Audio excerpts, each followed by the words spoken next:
자, 오늘은 뿌리 깊은 신앙 무엇이 다른가, 우리 마가복음 강의 28번째 말씀을 나누겠습니다. 예수님은 귀 있는 자는 들을지어다, 이 말씀을 하셨습니다. 귀 있는 자, 귀 없는 사람이 없잖아요. 왜 귀 있는 자는 들을지어다 이렇게 얘기하셨겠습니까? 진리를 선포하고 있지만 진리에 귀를 기울이는 사람이 없다는 겁니다. 진리보다 다른 것들에 관심이 많죠. 진리에 귀를 기울이지 않아요. 그 세례 요한이 나타나서 하나님의 나라의 메시지를 선포하니까 잡아 가두어 버려요. 그리고 나중엔 죽이죠. 이제 귀가 열려야 영적인 세계가 열리고 하나님의 나라를 보게 됩니다. 그래서 주님은 그 사람들에게 하늘의 진리를 알려주기 위해서 비유로 말씀을 하셨어요. 이 비유는 하나님의 나라의 비밀을 쉽게 알려주기 위한 하나의 방식이었습니다. 그런데 이 비유의 말씀을 들을 때 여러 종류의 반응이 나타난 거죠. 그래서 그게 씨 뿌리는 비유입니다. 그 씨를 뿌릴 때 밭의 상태에 따라서 전혀 다른 결과가 났다는 겁니다. 그래서 예수님이 소개하신 네 종류의 밭은 사람의 네 종류의 마음을 가리킵니다. 지난주 우리가 살펴보았던 것처럼 길가 밭은 어떤 마음일까요? 말씀에 전혀 영향을 받지 않는 겁니다. 전혀 영향을 받지 않고 자기 고집대로 살아가고자 하는 사람들. 우리 주변에 그런 사람들 많이 만나죠. 말씀이 씨알이 먹히지 않는, 손톱만큼도 들어가지 않는, 말씀을 전하면 튕겨버리는 아주 철벽 같은 그런 사람들이 있죠. 이 길가 밭입니다. 자, 오늘은 돌밭에 대한 비유인데요. 5절과 6절에 말씀이 있습니다. 들어놓은 흙이 얕은 돌밭에 떨어짐에 흙이 깊지 아니하므로 곧 싹이 나오나 해가 돋은 후에 타서 뿌리가 없으므로 말라버렸다. 이 팔레스타인은 이런 일이 많아요. 돌밭이 많아요. 이 돌밭에 흙이 좀 있는데 밑에는 안반과 같은 것입니다. 반석과 같은 것입니다. 이게 돌이 많은, 흙과 돌이 섞여 있는 그런 밭을 말하는 게 아니고 밑에 돌이 이제 깔려져 있는, 그 흙이 위에 있기 때문에 이렇게 씨를 뿌렸지만 싹이 곧 나와요. 근데 문제는 뭐냐면 바닥이 돌이기 때문에 씨앗이 밑으로 깊이 침투가 안 되니까 아주 싹도 아주 이제 금방 나오긴 하지만 이 팔레스타인의 태양은 굉장히 뜨겁습니다. 그러니까 금방 말라버렸다는 거예요. 해가 돋은 후에 타버리는 거예요. 그 뿌리가 없으므로 말랐다 이렇게 얘기합니다. 자, 이 구절을 예수님이 제자들에게 해설을 다시 합니다. 이 비유는 청중들에게, 군중들이 하고 그 다음에 제자들에게 또 다시 설명을 한 거죠. 그게 이제 16절에 나옵니다. 또 이와 같이 돌밭에 떨어졌다는 것은 이들을 가리킴이니 곧 말씀을 들을 때에 즉시 기쁨으로 받으나 그랬어요. 자, 돌밭과 길가밭의 차이가 있죠. 이 돌밭은 아예 안 받는데 길가밭은, 돌밭은 받아요. 말씀을 받아요. 오늘 우리가 말씀을 들을 때에 즉시 기쁨으로 받으나 그랬어요. 자, 여러분 여기서 기쁨으로 받는다라면 굉장히 긍정적이죠. 말씀을 받을 때 반응이 좋아요. 막 은혜를 받는 것 같아 보이고 막 고개도 끄덕끄덕하고 아멘 아멘 하기도 하고 또 오늘 은혜 받았다고 막 사람들에게 간증도 하고. 그 문제는 그게 오래 안 간다는 거예요. 여러분 이 봉사도 보면 어떤 사람은 막 은혜 받았다 그러고 막 봉사하고 막 팔 걷어붙이고 막 여기저기 막 열심히 하는데 문제는 오래 안 가는 거예요. 어느 순간 보면 안 보여. 이런 사람들이 오늘 뭐라고 그러죠? 뒤끝이 약하다. 뒤끝이 약하다. 이제 돌짝밭, 그럼 뭘까요, 여러분? 말씀을 기쁨으로 받는다. 이 말은 감정적인 반응을 한다는 거예요. 감정적인 반응. 근데 여러분, 감정이란 어떤 겁니까? 감정은 변화가 무상해요. 불안정해요. 불안정해. 아침에는 막 천국에 갔다 온 사람처럼 얼굴이 막 밝고 할렐루야 그러는데 오후에 만나니까 지옥에서 출장 나온 사람. 막 얼굴이 막 다 깨져 있고 막 디프레스 돼가지고 막 죽는 상을 하는 거예요. 이 감정적인 것입니다. 그렇죠? 말씀을 들을 때도 아멘 아멘 반응도 잘하는데 은혜 받았다고 좋아하는데 어떻게 은혜 받으셨어요? 무엇에 은혜 받으셔서? 그러면 뭐 하여튼 좋아요 뭐 이렇게 하고 설명을 못 하는 거예요. 이 감정적인 거. 여러분, 은혜를 받았다는 것은 굉장히 총체적인 것입니다. 지적으로도 이해하고 감정적으로도 뜨겁고 그리고 의지적으로 결단을 하고 이런 것들이 이제 총체적인 것이죠. 그래서 감동이 하나의 깨달음으로 끝나지 않고 그 깨달음의 삶으로 이어지는 이제 이런 단계까지 가야 되는데 그냥 기뻤다, 좋았다, 막 은혜 받았다, 그냥 막 눈물도 났다 그러는데 그게 오래 가지 않는 겁니다. 그게 왜냐? 그게 감정적으로만 받았기 때문에요. 이제 문제는 이게 뭐예요? 흙이 깊지 않아 뿌리가 얕았다는 겁니다. 뿌리가 거의 없는 거죠. 여러분, 신앙이 깊어지지 않고 이렇게 초입 단계에 멈춰버리는 경우들이 꼭 있습니다. 그래서 늘 뱅뱅 돌고 깊어지지 않고 초보에 머물러 있는 이 한국교회 안에 중요한 이슈 중에 하나도 뭐예요? 여러분, 구원의 문제, 그죠? 구원파가 있죠, 이단도. 이 구원의 문제에 늘 흔들리는 장로교인들이 많은 거예요. 당신 구원 받았습니까? 언제 받았습니까? 이러면 막 헷갈리고. 그러니까 늘 구원의 확신이 있는가 없는가, 내가 천국 갈 건가 말 건가, 이 문제 가지고 10년, 20년을 막 그냥 헤매는 사람들이 있는 거예요. 진도가 나가야 되는데 진도가 잘 안 나가요. 구원을 받았으면 그 구원, 그 이후의 삶이 따라줘야 되는데 출생을 했으면 성장의 얘기가 있어야 되는데 출생만 한 거예요. 출생 문제를 가지고 계속 고민하는 거예요. 깊어지지 않으면 어때요? 자라지 않고, 자라지 않으면 결국은 유치한 신앙생활을 해야 되는 거예요. 여러분, 교회 안에서 흔히 일어나는 분쟁들을 봐도요, 이 유치한 전쟁들이 많아요. 왜 나를 무시하느냐, 왜 내 이름 뺐냐, 뭐 이런 것들 많죠. 왜 교회 안 나와서 이렇게 물으면 신방 가보면 의외로 섭섭하다는 분들이 많아요. 섭섭해.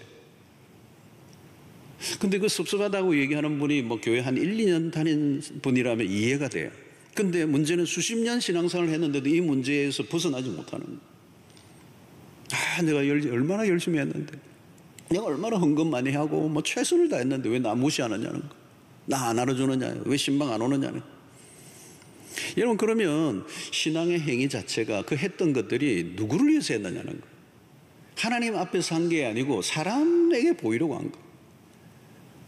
물론 적절한 격려, 칭찬의 문화가 필요하죠. 그러나 칭찬에 의존을 하면요, 신앙은 언젠가는 시험에 들게 돼 있어요. 사람을 의식하고 사람의 인정과 칭찬을 기대하면 언젠가는 시험에 들게 돼 있어요. 여러분, 우리가 하는 모든 것들이 하나님 앞에서 하는 거죠. 사람을 의식하고 사람을 위해서 한 게 아니잖아요. 여러분, 칭찬 어디 가면 가장 많은지 아십니까? 유치원은요, 모든 게 칭찬해요. 자기 혼자 화장실만 갔다 와도 참 잘했어요. 밥 안 흘리고 먹으면 참 잘했어요. 줄만 잘 서도 참 잘했어요. 전부 다 칭찬이죠. 그런데 여러분, 칭찬을 많이 한다는 것은 뭘 잘했기 때문이 아니고 그만큼 어리다는 거예요. 교회 안에서 시험이 들면 가장 많이 하는 말이 나 이제 교회 안 나온다. 물론 그럴 만한 여러 가지 이유들이 있겠죠. 마음에 안 드는 것도 있고 불편한 것도 있고 나를 힘들게 했던 것도 있고 내가 뭔가 어려운 것들이 있겠죠. 힘들게 했던 사람들이 있을 거예요. 그러나 여러분, 누가 시험을 주어서 내가 교회를 떠나는 게 아니에요. 떠난 사람도 사실은 가만히 보면 믿음이 없었던 거예요. 믿음이 약한 거예요. 누가 흔든다고 다 흔들립니까? 약해서 흔들리는 거죠. 주변의 사람들로 인해서 사람들이 괴롭혀서 시험에 들 수 있습니다. 그러나 사람들이 나를 힘들게 한다고 모두가 넘어지는 건 아니에요. 누군가 알아주지 않거나 한마디 욕을 한다고 하던 일을 그만둔다면 아직 십자가의 도를 깊이 깨닫지 못한 것입니다. 복음의 비밀을 깨닫지 못하면 유치할 수밖에 없는 거죠. 그래서 헌신을 하는 게 중요한 게 아니라 헌신을 하고도 전혀 표를 내지 않을 수준으로 이르러야 돼요. 복음이 예수를 믿고 천국 가는 것만으로 끝나지 않죠. 영적으로 자라가야 한다는 거죠. 영적으로 자라야 합니다. 여러분, 뜨겁다고 다 성령의 역사로 볼 수가 없어요. 믿음의 첫 발을 내딛는 단계에서부터 제대로 뿌리를 내려야. 여러분, 저 요즘 교회 바깥에서 교회에 대한 안티 그룹들이 좀 많아요. 이들은 교회에 대해서 잘 알아요. 어떻게 보면 교회를 저렇게 잘 알고 있지? 왜 그렇게 잘 알죠? 그들이요, 한때는 교회에 다 다녔던 사람들. 한때는 교회에서 학생회 회장도 하고 청년 임원도 하고 이랬던 사람들이요. 문제는 그들이 왜 교회를 떠나고 안티가 돼요? 그들이 믿음이 생기기도 전에 그냥 교회 안에서 어떤 활동하고 문화를 익히다가 상처를 받은 거죠. 예수를 만나기도 전에 부정적인 경험을 하고 이제 교회를 떠나 이제 안티가 된 거예요. 예수를 제대로 믿고 믿음이 제대로 들어갔다면 사실은 이겨낼 수도 있는 부분인데, 신앙이 약한 사람들의 특징이 뭔가 하면요, 쉽게 판단하고 결론을 내리는 것입니다. 자기가 본 세계가 전부가 아닌데 전부로 보는 거예요. 전부로 보는 거. 그래서 옛날에 보니까 신학을 할 때 초기에나 이런 데 보면 좀 비판적인 이런 아주 그런 관점이 막 생기고 신학 공부 막 처음 하고 그러니까 한국 교회가 다 문제가 많고 그냥 막 부정적인 게 자꾸 보이고 막 그러면서 내 안에 막 의분이 생기고 막 열을 냈는데, 세월이 지나고 보니까요, 제가 보는 앵글이 전부가 아니더라고요. 그게 뭐가 전부인 것처럼 막 그게 막 침소봉대를 하고 막 그런 경우가 많아요. 여러분, 쉽게 판단하면 안 돼요. 자기가 본 세계가 전부가 아니거든요. 물론 이런 사람들이 있는 것은 교회가 잘 책임을 지고 보호를 해야 되는 부분이 있지만, 결과적으로는 본인의 믿음의 뿌리가 약하고 신앙이 없고 예수 그리스도를 깊이 만나지 못한 상태 속에서 교회 안의 문화에서 교회가 하는 어떤 연약함을 보고 스스로 결론을 내고 그냥 믿음을 떠나버린 거예요. 믿음이 없었던 거예요, 사실은. 여러분 보십시오. 뿌리가 약할 때 어떤 일이 일어납니까? 17절에 속에 뿌리가 없어 잠깐 견디다가 말씀으로 인하여 환난이나 박해가 일어나는 때는 곧 넘어지는 자예요. 속에 뿌리가 없어 잠깐 견디는 거예요. 그런데 말씀으로 인하여 환난이나 박해가 일어나는 때는 곧 넘어진다. 곧 넘어진다. 싹이 났지만 뿌리가 약해요. 그러니까 견디지만 잠깐 견디는, 오래 못 간다는 거예요. 그래서 오늘 여기 보니 곧 넘어지는 자요. 외부의 상황에 금방 영향을 받는 거예요. 이런 신앙은요, 단거리가 아니죠. 장거리예요. 장거리. 긴 싸움을 벌여야 합니다. 1, 2년 정도 믿고 끝날 일이 아니죠. 신앙의 여정을 걸어가는 일에 긴 롱전이에요. 이 별일이 다 일어나는 것이죠. 교회 안에서 안 믿는 사람들로부터 먼저 믿은 사람, 교회 안에서 먼저 믿은 사람들로부터 혹은 외부로부터 오는 다양한 태클들이 있죠.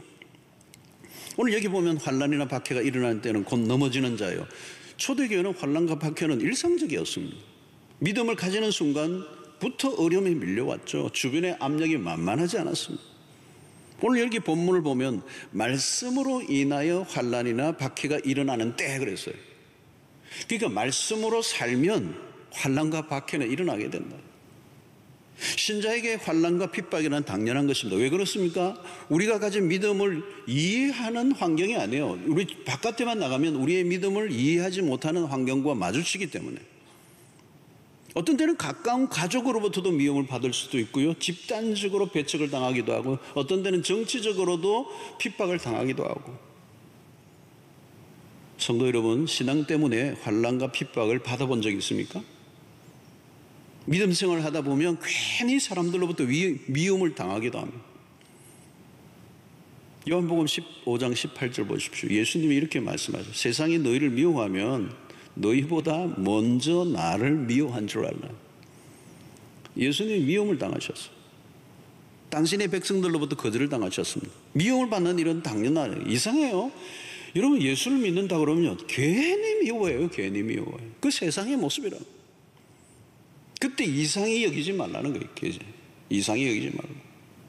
여러분, 교회 안에서도 마찬가지죠. 믿음을 내가 제대로 가지면요, 교회 안에서도 상처 있고 실망 당할 수도 있어요. 내가 막 그냥 하나님을 만나고 하나님의 은혜를 받은 간증을 하는데 막 시비를 걸고. 이런 교회 안에 성자들이 모인 곳이 아니잖아요. 죄인들이 집합제예요. 그 당연히 부딪히는 일들이 많을 수밖에 없습니다. 그때 이겨내야 돼요. 이겨내야. 시험을 이겨내는 게 믿음이에요. 악조건 속에서도 끝까지 참는 게 믿음. 여러분, 신앙은 한때 열심히 한다고 되는 게 아닙니다. 한때 나는 열심히 했다고 하는 사람들은 다 무슨 과예요? 돌짝밭들이에요. 일시적으로 은혜 받고 일시적으로 뜨거웠고 일시적으로 열심히 했던 사람들, 돌짝밭입니다.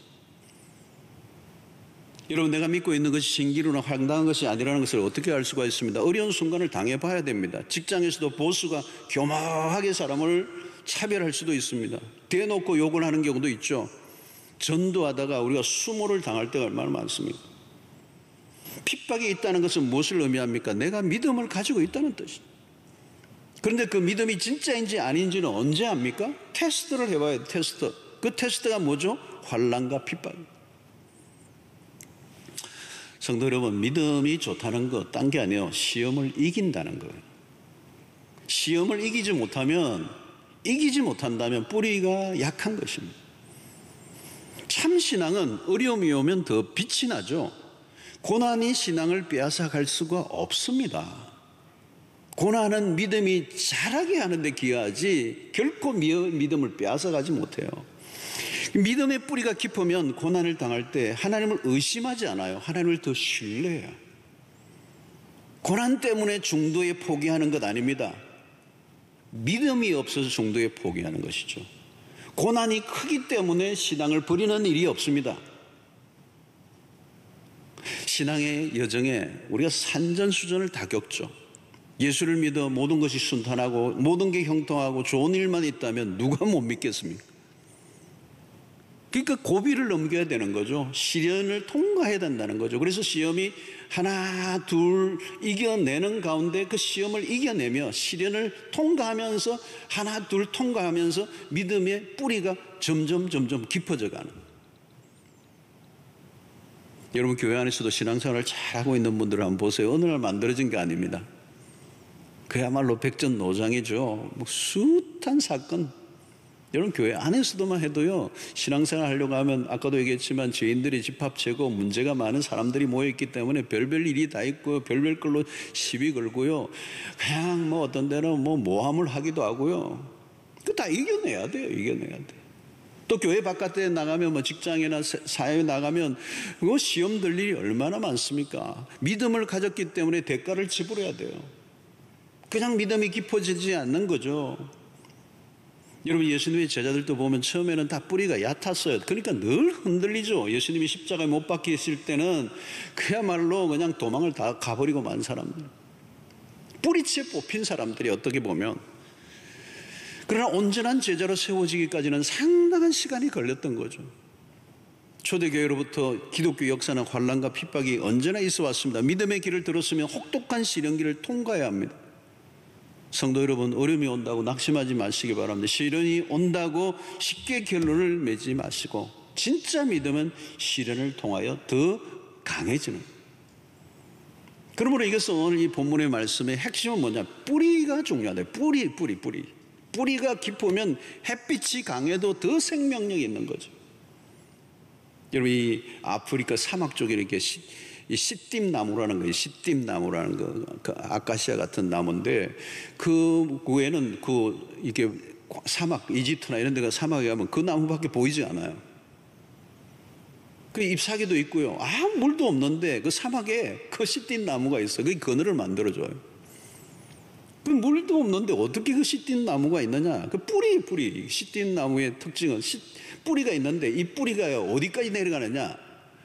사막도 밑으로 내려가면 물이 있어요. 우기가 있으면 밑에서는 아주 깊은 곳은 물이 있을 거 아니에요. 이게 이 시띠나무가 뿌리를 내리는데 어디까지 가느냐? 물이 있는 데까지 내려가는 거예요. 그 뿌리가 물이 있는 데까지 내려가고 또 내려가서 물을 빨아 올리니까 사막에서도 그 나무가 살아있는 거예요. 여러분, 뿌리의 싸움이 뿌리가 깊으면 아무리 어려움이 와도 강해질 수 있어요. 그것을 잘 설명해 주는 게 시편 1편의 시냇가에 심은 나무잖아요. 3절의 말씀. 그는 시냇가에 심은 나무가 철을 따라 열매를 맺으며 그 잎사귀가 마르지 아니함 같으니 그가 하는 모든 일이 다 형통하리로다. 여러분, 여기에 왜 시냇가에 심은 나무의 핵심은 뭡니까? 뿌리가 시냇가에 놓여 있는 거예요. 척박한 땅에서도 살아남을 수 있는 비결은 그 나무가 얼마나 멋있는 나무냐가 아니라 뿌리. 비밀은 뿌리에 있는 거예요. 이 시냇가에 심은 나무가 철을 따라 열매를 맺고 그 잎사귀가 마르지 않을 수 있는 이유가 어디 있느냐? 그게 2절의 답이 있잖아요. 오직 여호와의 율법을 즐거워하여 그의 율법을 주야로 묵상하는 자로다. 율법을 즐거워할 뿐만 아니라 그 율법을 주야로 묵상한다. 여러분, 묵상이 뭡니까? 말씀이 그 영혼, 마음속 깊이 뿌리게 내리게 하는 거예요. 묵상은 한순간에 이루어지는 게 아니죠. 시간을 두고 계속 진행되는 일입니다. 하나님의 말씀에 내 영혼 깊숙한 곳에 뿌리를 내리고 내면화되어지면 그 말씀이 내 안에서 생명의 역사를 만들어내요. 그죠? 어떤 외부적 환경에도 흔들리지 않는, 이게 묵상, 주야로 묵상하는 자로다. 하나님의 말씀을 내 영혼에 뿌리를 내리게 하는 사람은 시냇가에 심은 나무가 철을 따라 열매를 맺고 그 잎사귀가 마르지 않은 것과 같은 힘을 얻게 되는 거죠. 이런 사람들이 무슨 소리 한마디 했다고 거기에 막 그냥 입을 뒤집어 쓰고 죽는다 할 정도가 되는 건 뭐예요? 그 사람의 말이 나를 금방 내 삶에 영향을 미칠 수 있는 이유는 뭘까요? 뿌리가 내가 없는 거예요. 내가 말씀의 뿌리를 깊이 내리고 있으면 누가 무슨 소리를 해도 묵묵히 믿음의 길을 걸어가는 힘이 말씀 안에 있는 거죠. 여러분, 오늘 우리 주변에 영향을 줄 사람들이 많아요. 그걸 1장 1절에서 이렇게 얘기하죠. 복 있는 사람은 악인의 꾀를 따르지 아니하며 죄인의 길에 서지 아니하고 오만한 자의 자리에 앉지 아니하고. 여러분, 우리 주변에 죄인들, 오만한 자, 악인들이 들끓고 있어요. 우리에게 언제나 영향을 줄 수 있는데 그 영향을 받지 않고 살아가는 자가 복 있는 사람이고, 그 영향을 받지 않고 악인들, 죄인들, 오만한 자의 자리에 사람들의 영향을 받지 않을 수 있는 사람이 누구냐? 주야로 그 말씀을 묵상하는 사람이에요. 그러니까 그 말씀에 뿌리를 내리고 있는 사람은 그 주변에 이 죄인들, 오만한 자의 영향을 받지 않는 거예요. 사랑하는 성도 여러분, 오늘 우리가 하나님의 말씀에 대한 우리의 태도가 모든 걸 결정합니다. 하나님의 말씀을 듣기는 하는데 깊이 없이 듣는, 피상적으로 듣고 하나님의 말씀의 진리에 깊이 관심을 가지지 않고 무관심한 태도, 말씀의 깊이 안으로 들어가지 않는, 대충 믿으려고 하는, 뭘 믿느냐고 물으면 대답을 잘 못하는, 직장에서도 당신 교회 다니냐 그러면 우물쭈물하는 정도, 누가 성경에 대해서 물을까 봐 겁이 나는 상태. 여러분, 교회를 오래 다녔는데 의외로 성경을 모르는 사람들이 많아요. 알아도 너무 단편적으로만 알고 있는 거예요. 여러분, 우리의 신앙 안에 반지성주의가 있다는 거예요. 무조건 믿으라고만 하는 거예요. 오늘 한국의 강단에서도 종종 설교가 만담 수준이 되어버리고 깊이 있는 설교보다 재미있기만 하는, 그것을 좋아하는 문화들이 우리 안에 있어요. 그래서 그냥 웃기기만 하고. 그래서 미국 목회자들에 대한 평가를 어느 분이 말하기를, 목회자의 일이 4라고 본다면 그 중에 4분의 1이 목회고 4분의 3이 안마사의 일이라는 거예요. 안마사의 일. 무슨 얘기예요, 여러분? 성도들의 신앙이 너무 연약해서 늘 위로하고 마음을 만져주는 일 이상의 무엇을 할 수 없다는 거예요. 이게 미국 교회 얘기예요. 다음 단계로 나가야 되는데 진도가 안 나가. 늘 시험에 든 사람을 다독이는 일에 세월을 다 보내는, 우리의 신앙이 너무 얕은 곳에서 헤매고 있는 건 아닌가? 기도가 깊어져 가고 있는가? 말씀의 세계가 깊어져 가고 있는가? 하나님을 알아가는 깊이가 더해가고 있는가? 내가 하고 있는 헌신이 깊어져 가고 있는가? 구원이 처음 믿을 때보다 훨씬 더 풍성하고 깊어져 가고 있는가? 여러분 예수 믿을 때 사형리 같은 거, 복음, 우리 전도 폭발도 하지만, 여러분 그 사형리 안에 기독교의 복음이 다 담겨 있을 수 없죠. 여러분, 복음에 반응했다고 그것이 전부가 아니잖아요. 바울은 에베소 교회를 향하여 드리는 기도에서 신앙의 본질을 이렇게 가르쳐주고 있습니다. 에베소 1장 17절로 19절에 보면, 우리 주 예수 그리스도의 하나님 영광의 아버지께서 지혜와 계시의 영을 너희에게 주사 하나님을 알게 하시고 너희 마음의 눈을 밝히사 그의 부르심의 소망이 무엇이며 성도 안에서 그 기업의 영광의 풍성함이 무엇이며 그의 힘의 위력으로 역사심을 따라 믿는 우리에게 베푸신 능력의 지극히 크심이 어떠한 것을 너희로 알게 하시기를 구하노라. 바울은요, 뭔가를 본 사람이에요. 눈이 열려서 그 하나님의 그 지혜와 계시의 영을 열어서 하나님의 이 어마어마한 풍성한 세계, 하나님이 약속하신 것이 얼마나 풍성한가를 본 사람입니다. 그래서 성도들을 향하여 기도하는데 그 눈이 열리자마자 성도들을 그곳으로 인도하고 싶은 거죠. 그래서 바울의 기도는 간절합니다. 성도들이 하나님이 약속하신 그 기업의 영광의 풍성함이 무엇인지 알기를 원하고 우리에게 베푸신 능력의 크심이 지극히 크심이 어떠한 것을 알기를 원한다. 사랑하는 성도 여러분, 하나님 우리를 이끌어가고자 하는 세계는 너무도 크고 풍성해요. 그런데 우리는 너무 쉽게 은혜를 받고 너무 쉽게 만족해버립니다. 기독교가 이 정도의 수준으로 끝날 것은 아니라고 하는 이 목마름이 우리 안에 있어야 정상이에요. 너무 성급하게 받아들이고 결론을 맺으면 안 돼요. 말씀을 너무 표피적으로만 듣고 아멘 해서는 안 돼요. 고민을 좀 해야 돼요. 더 깊은 곳으로 가야 하는데, 더 깊은 곳으로 가야 하는데 길을 닫아버리고 그냥 그 자리에서 멈춰버리는, 그래서 늘 그저 그렇고 그런 신앙생활에 영적인 타성에 젖어서 조금 더 앞으로 나가지 못하고 뱅글뱅글 돌고 있는 우리의 신앙은 아닌지를 점검해 봐야 돼요. 사랑하는 성도 여러분, 성경이 얼마나 심오합니까? 말씀의 세계가 끝이 없죠. 복음이 얼마나 광대합니까? 그 빛깔로 얘기한다면 몇 가지인지 천년의 색깔로도 표현할 수 없는 다양한 그런 스펙트럼으로 우리에게 다가오고 있죠. 그저 1년, 2년, 3년 이런 우리 무슨 프로그램에 참여한다고 알 수 있는 수준이 아니에요. 복음을 제대로 이해하고 깨닫기만 해도 우리는 거기에 압도를 당하고 우리의 삶의 모든 문제를 해결받고도 남아요.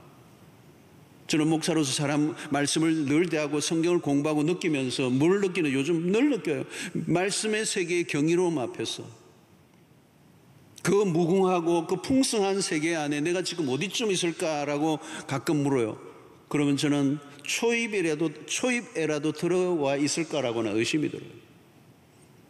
하나님의 나라의 복음은 광대하고 풍성합니다. 하나님의 말씀은 알면 알수록 무궁해요. 눈이 밝아지면 질수록 우리는 세상의 것들로 인하여 실망하는 일, 세상의 것들이 우리를 실망하게 하려도 우리가 실망하지 않을 수 있는 힘이 우리 안에 있는 거죠. 진짜를 맛보았기 때문에 허접한 것에 마음이 빼앗기지 않습니다. 주님은 우리를 더 깊은 곳으로 인도해 주시기를 원해요. 근데 우리는 늘 천국 갈 수 있을까 없는가 그것만으로 고민하는 수준에 머물러 있을 때예요. 성도 여러분, 우리의 신앙의 수준을 하향조정하지 않아야 됩니다. 계속 성장하지 않으면 시험의 연속이고요. 누가 넘어뜨린 게 아닙니다, 여러분. 누가 시험을 줘서 시험에 들었다고 얘기하지 마세요. 내가 믿음이 없는 거예요. 믿음이 약한 거예요. 자기 발에 자기가 넘어지는 거예요. 자기가만 넘어지는 게 아니라 다른 사람들까지 넘어지게 만드는. 자, 어떻게 하면 뿌리를 내릴 수 있을까요? 말씀의 내면화입니다. 내면화. 뿌리를 내린다는 말을 다르게 표현하면 내면화. 여러분, 오늘 내면화하려고 하면 그 말씀이 스쳐 지나가는 게 아니라 말씀의 그 심오함 안으로 들어가야 합니다. 말씀에 사로잡히지 않으면 말씀의 진맛을 모릅니다. 말씀의 진맛을 모르면 흥미가 없어요. 왜 말씀에 관심이 없고 흥미가 없느냐? 말씀의 맛을 본 적이 없기 때문에. 말씀에 사로잡혀 본 적이 없어요. 그러니까 말씀에 대한 흥미가 없고, 흥미가 없으니까 점점 하나님의 말씀으로부터 멀어져요. 여러분, 일주일 내내 성경 한 구절을 읽지 않은 사람이, 묵상하지 않은 사람이 주님의 말씀 앞에 진지하게 귀를 기울이고 있을 가능성이 별로 없어요. 말씀이 우리의 영혼에 깊이 스며들어야 되는 거죠. 밥이 위장으로 들어가 용에 되고 피로 영양분이 되어 온몸에 공급되어 에너지가 나오는 것처럼 내면 깊숙이 하나님의 말씀이 들어가 우리의 존재를 흔들어 놓는, 말씀의 영양분이 충분히 우리에게 공급되어져야 우리의 삶의 변화가 일어나는 거예요.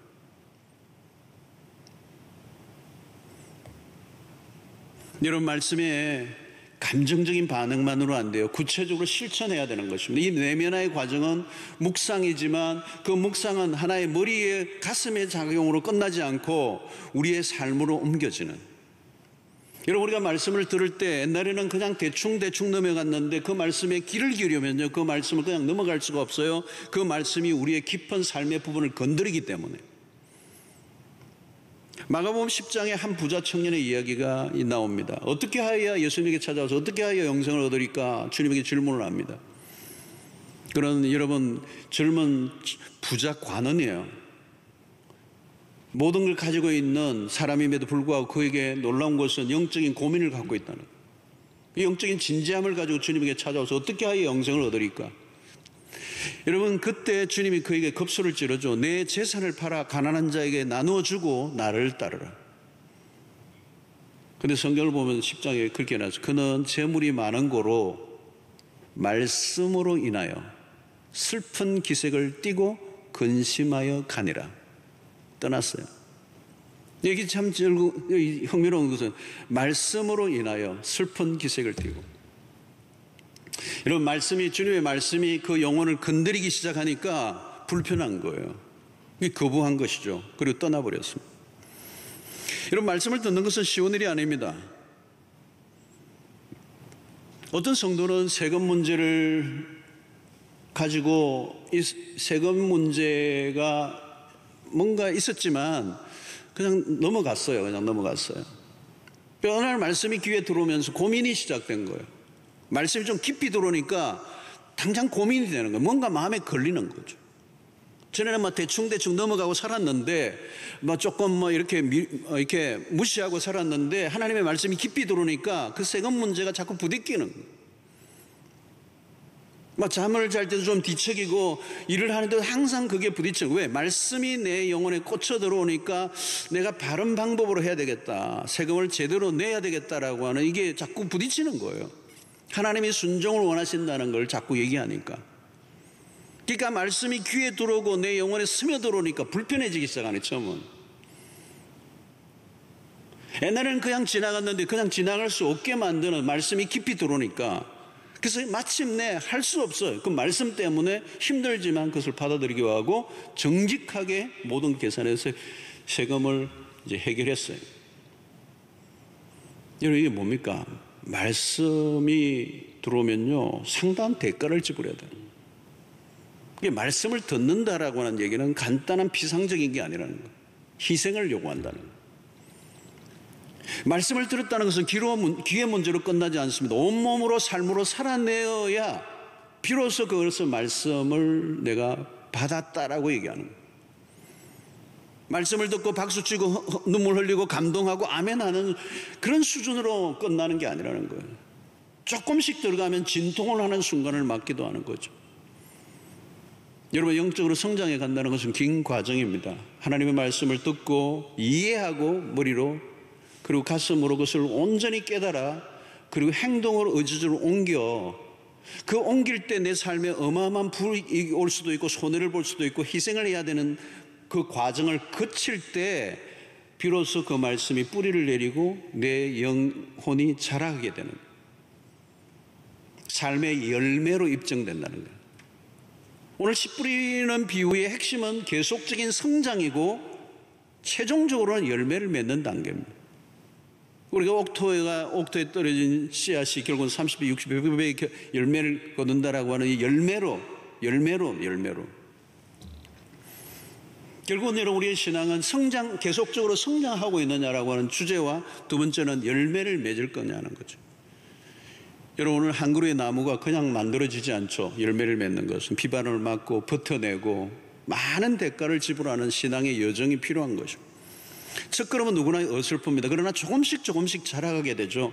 말씀을 받는 태도를 우리가 확인해야 돼요. 정말 나는 말씀을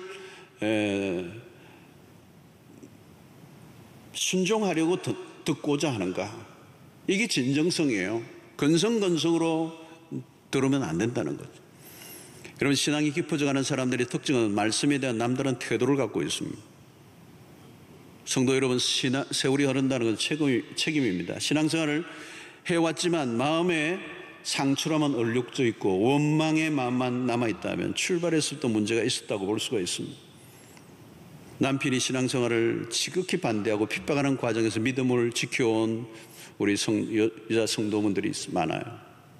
비교적 남자들보다 여성분이 먼저 와서 신앙생활을 하는데 남편이 막 반대를 해서 핍박을 하는데 성경책을 찢어버리고 성경책이 수도 없이 그냥 또 어디 숨겨두고 때로는 매를 대기도 하고 주먹질을 하기도 하고 뭐 그런 환경 중에서 믿음을 지켜온 분들이 있어. 그들의 신앙은 남달라요. 시련을 통해서 아픔도 많았지만 결국 믿음이 깊어져요. 시련 가운데서 여러분 말씀을 대충 받을 수가 없죠. 한 말씀이 가슴에 팍팍 꽂히고 그 말씀을 내가 붙들지 않으면 살아갈 수 없을 정도의 숨막히는 순간들이 있었기 때문에 그 시련과 핍박을 견뎌내면서 그 말씀이 자신의 영혼에 깊이 뿌리를 박히는, 편안하게 교회만 다니는 사람들이 알지 못하는 영적인 경지가 있는 것입니다. 여러분, 욥이 하나님을 잘 섬겼지만 고난을 겪고 난 다음은 다른 거예요. 이전에도 욥은 믿음이 좋았던 사람이지만 그 고난의 풀무불을 지나고 난 다음에 정금같이 빚어내시는, 혹독한 시련으로 하나님에 대한 하나님과의 갈등, 그 모든 어떤 의심을 다 통과해낸 이후에 만들어진 그 신앙을 과연 누가 흔들 수가 있겠습니까? 뿌리 깊이 박힌 그의 믿음이 고난을 통하여 입증되었습니다. 여러분, 믿음은 도깨비 방망이처럼 뚝딱 한다고 만들어지지 않습니다.